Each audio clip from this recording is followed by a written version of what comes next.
Hey everybody, this is Carla R. Jenkins, and welcome to an all-new episode of Projectized, the project management show. And in this episode, this is part two of the Identifying Stakeholders Project Management Process series. So in the previous episode, I talked about stakeholders and the inputs. Actually, this is part three because I did the intro, then the inputs, and now I'm doing tools and techniques.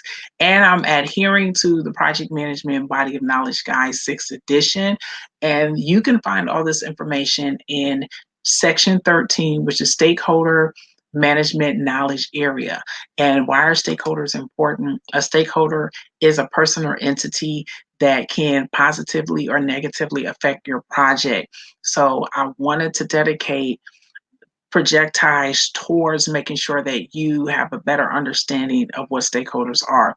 And so the tools and techniques that it recommends, plus I'm gonna sprinkle in some of my perspective as a certified project management professional. So they talk about expert judgment, which is very important because identify stakeholders is in the beginning, it's in the initiating process groups. So as I mentioned, you have 5 processing groups. You have initiating, planning, executing, monitoring, controlling, and closing. So there are 2 project management processes in initiating: develop project charter, and the current one we're talking about, identifying stakeholders. Initiating also is different because it is the only process group where you have to do the 2 processes in lockstep. You have to develop the project charter before you identify stakeholders, because developing the project charter does 2 things.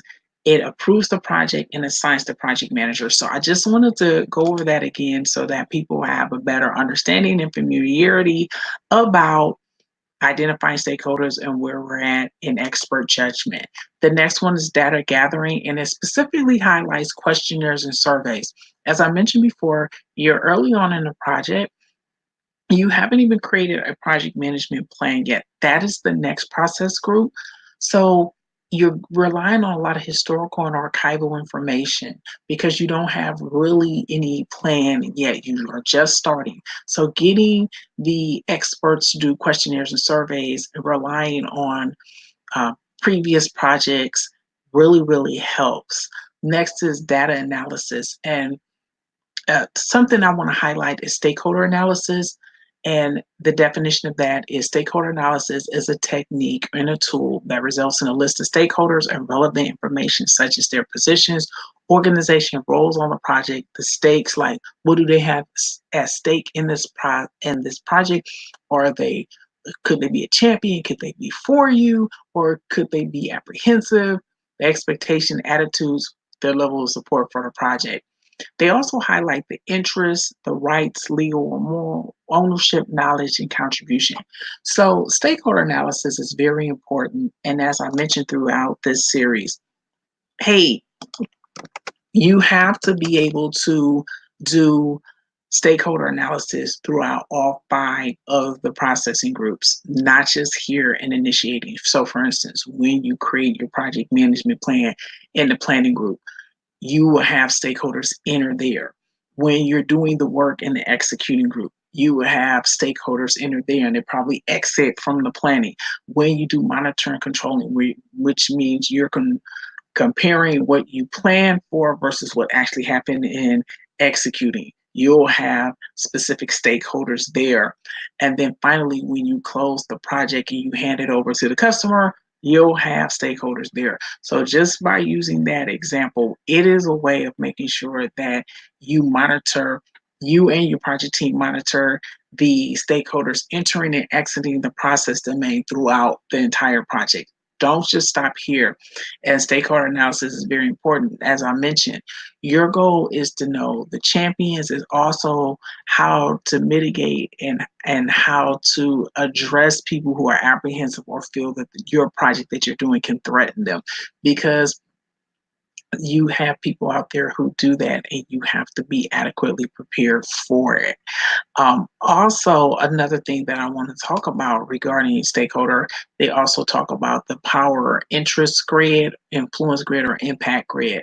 And this is a tool or technique and it supports the grouping of stakeholders according to their level of authority, which is power, the level of concern, their interest, and their ability to influence outcomes. So if you do decide to take either the project management professional or the certified associate in project management exams, this will be on there as a tool or a technique.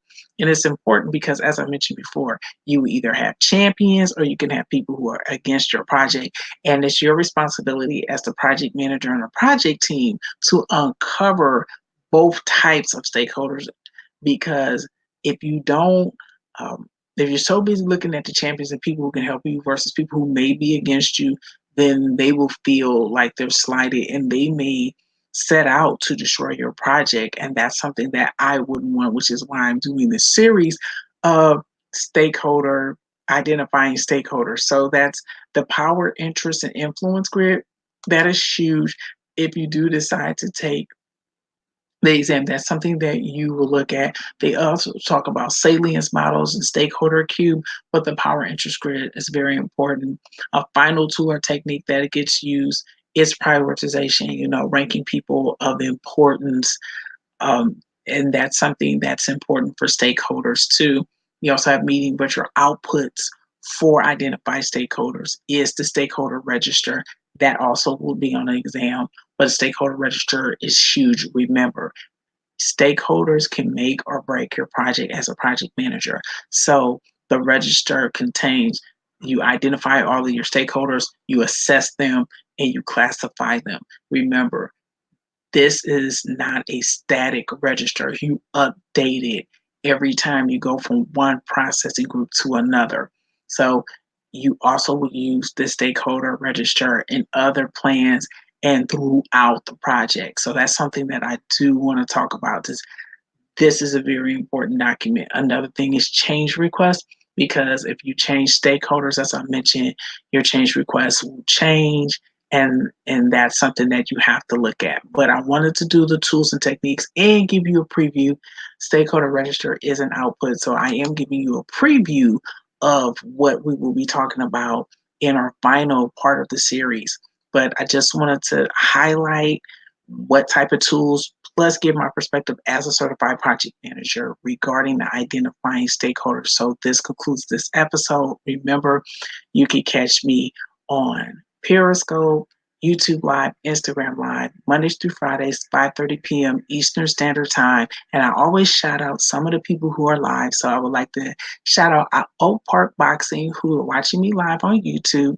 It's greatly appreciated. And I appreciate both live and replay viewers. I'll see everybody in the next episode of Projectized. Thanks, Hype.